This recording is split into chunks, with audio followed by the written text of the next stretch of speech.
सचो सतराम। सचे सतराम सम्झायो तो कॾहिं बि पंहिंजे मुंहं मां ख़राब ॻाल्हि न चओ। छाकाणि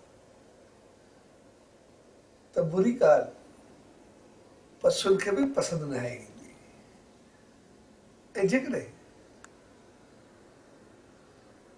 बुरो ॻाल्हायोसीं त ॼण पशुनि खां बि परे थियासीं। तंहिंजे करे उन मालिक दा इहा ई अरदास त सदाई सुठो ॻाल्हायूं ऐं उन सचे साईं खे पास। सचो सतराम, सचो सतराम, सचो।